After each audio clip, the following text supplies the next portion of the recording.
Hello friends, आज मैं बताने वाली हूँ 2 कप मिल्क पाउडर से 1 किलो बर्फ़ी जो कि हलवाई स्टाइल में बनने वाली है, वो घर पर कैसे बनाएं। आप देख सकते हैं बर्फ़ी का टेक्सचर एकदम जैसे बाहर वाली बर्फ़ी आती है, लेकिन उसको हम बहुत ही आसानी से सिर्फ 2 कप मिल्क पाउडर से बनाएंगे और ये बर्फ़ी बहुत ही सॉफ्ट और बहुत ही दानेदार बनने वाली है। तो चलिए स्टार्ट कर लेते हैं। सबसे पहले हमने लेने हैं 2 कप मिल्क पाउडर। मैं यहाँ पर छोटी कटोरी का यूज़ कर रही हूँ जो कि 1 कप के बराबर है। तो सिर्फ हमें 2 कप या 2 छोटी कटोरी मिल्क पाउडर लेना है।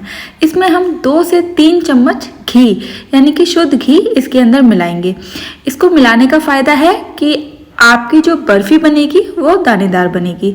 तो यहाँ पर मिल्क पाउडर में घी को हमें अच्छे से मिला लेना है और आप इसको उठाकर देखेंगे तो आप देखेंगे कि जो मिल्क पाउडर है वो बनने लगा है, यानी कि अभी वो पाउडर जैसा नहीं रहा है। अब हम एक बड़ा पैन लेंगे जिसमें हम 2 कटोरी चीनी डाल रहे हैं। जितना हमने दूध पाउडर लिया था उतनी हम चीनी का यूज़ करेंगे और 1 कटोरी पानी, यानी कि 2 कटोरी चीनी 1 कटोरी पानी 2 कटोरी मिल्क पाउडर। और यहाँ पर हमने ब्राउन शुगर यूज़ की है, तो इसको क्लियर करने के लिए हमने यहाँ पर थोड़ा सा दूध मिलाया है। दूध मिलाने की वजह से ये ब्राउन शुगर जो होती है वो क्लियर हो जाएगी। आप देख सकते हैं जो जिस तरह की गंदगी यहाँ पर दिखाई दे रही है, ये मावा होता है जो कि चीनी की वजह से फट जाता है दूध, तो वो मावा जैसा बन जाता है और सारी गंदगी इससे चिपक जाती है। यानी कि जो भी कलर चीनी के अंदर होता है, जो भी गंदगी होती है वो इससे चिपक जाती है और हम इसे बाहर निकाल लेते हैं। तो इस तरह से आप चीनी को क्लियर कर सकते हैं। अगर आप सफ़ेद चीनी का यूज़ कर रहे हैं तो आपको क्लियर करने की ज़रूरत नहीं है। अब हम डालेंगे 2 से 3 इलायची का पाउडर और अच्छे से हम मिला लेंगे। इसके बाद जो हमने मिल्क पाउडर बना के तैयार करके रखा हुआ है घी में मिलाकर, वो इसके अंदर सारा हम डाल देंगे। तो आप देख सकते हैं सारा मिल्क पाउडर हमने डाल दिया है। अब यहाँ से जो प्रोसेस है वो आपको ध्यान से देखना है, क्योंकि मेन प्रोसेस यहाँ से शुरू होता है। मिल्क पाउडर डालने के बाद इसको हम चलाएंगे। पहले ये अच्छे से मेल्ट हो जाएगा जब तक हम ट्रे को सेट कर लेते हैं। ट्रे के ऊपर हम लगा रहे हैं बटर पेपर। बटर पेपर लगाना ज़रूरी है, उसकी वजह से बर्फ़ी आपकी चिपकेगी नहीं। अगर आप बर्तन पे डालते हैं तो घी लगा लीजिए, तो आपकी बर्फ़ी जो है वो बर्तन से चिपकेगी नहीं और आराम से निकल आएगी। तो अब चलते हैं गैस की तरफ। ये हमारी जो बर्फ़ी होती है 3 से 4 मिनट में बन जाती है, बहुत ज़्यादा टाइम इसमें नहीं लगता है। जब ये बर्तन छोड़ने लगती है तो गैस को बंद कर देना है और इसको ठंडा होने के लिए थोड़ी देर के लिए छोड़ देना है। थोड़ी देर में आप देखेंगे कि ये गाढ़ी होने लगी है। बस इतना ही हमें इसको करना है। उसके बाद उस ट्रे में हम निकाल देंगे जो कि हमने सेट करके रखी हुई है।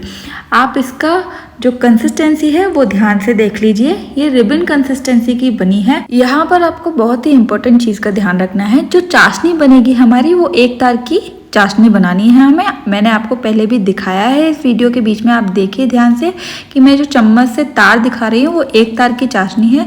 1 तार की चाशनी की वजह से ये बर्फ़ी आराम से नॉर्मल जमती है। अगर चाशनी गाढ़ी हो जाती है, तार बहुत सारे निकलते हैं, अगर आप उंगली से टच करेंगे तो 3 से 4 तार निकल रहे हैं, तो आपकी जो बर्फ़ी है वो सॉफ्ट नहीं रहेगी, वो एकदम पत्थर जैसी बन जाएगी। तो ध्यान रखना है कि सिर्फ एक पतले से तार की चाशनी आपको बनानी है और इस तरह से आपको सेट कर देना है। जितनी आपको मोटाई चाहिए उसके हिसाब से हम इसको सेट कर रहे हैं। अगर आप किसी बर्तन पे आपने निकाली है तो आप चम्मच की सहायता से उसको फोल्ड करते रहिए जब तक कि वो सेट ना हो जाए। फिर इसको 1 घंटे के लिए ऐसे ही छोड़ देंगे और 1 घंटे बाद हमने इसको फ्रीज से निकाला है। लेकिन अगर आप बाहर भी छोड़ देंगे तो भी ये आराम से जम जाती है। तो आप देख सकते हैं कितनी आसानी से बटर पेपर निकल गया है। अगर आप किसी बर्तन पे घी लगाकर इसको फैलाएंगे तो भी ये बर्फ़ी आराम से निकल जाएगी। और हाँ, आपको ध्यान रखना है बर्फ़ी को अच्छे से ठंडा कर लेना है, तभी इस बर्फ़ी के पीसेस को हम कट करेंगे। अगर आप पहले से ही कट करेंगे तो प्रॉपर पीसेस बनकर नहीं निकलेंगे। तो मैंने यहाँ पर बर्फ़ी को अच्छे से ठंडा कर लिया है, फ्रिज में रख कर ठंडा कर लिया है। फिर मैं इसके पीसेस कट कर रही हूँ और पीसेस कट करने के बाद आप देखेंगे कि बर्फ़ी एकदम बाहर जैसे स्टाइल की बनी है। जैसे मार्केट से आप ये बर्फ़ी ख़रीद कर लेकर आते हो वैसी ही बर्फ़ी आप टेक्सचर देख सकते हैं। बहुत ही अच्छा टेक्सचर आया है, एकदम दानेदार टेक्सचर आया है इसका और बहुत सॉफ्ट ये बर्फ़ी बनी है। तो ज़रूर इस बर्फ़ी को ट्राई कीजिए। इस बर्फ़ी को ट्राई करना तो ज़रूर ही बनता है। तो एक बार ज़रूर ट्राई कीजिए, क्योंकि ये बहुत ही कम से कम सामान में ये बन जाती है। सिर्फ मिल्क पाउडर और चीनी से बनाई गई ये बर्फ़ी है। जब भी कोई रिश्तेदार आने वाले हों या फिर कोई भी पार्टी हो तो आप ये बर्फ़ी फटाफट से अपने घर में बना सकते हैं और लोग आपकी तारीफ़ करते नहीं थकेंगे और बच्चे भी इसको खाने के बाद चॉकलेट खाना भूल जाएंगे। इतनी अच्छी ये बर्फ़ी बनती है, ज़रूर ट्राई कीजिए।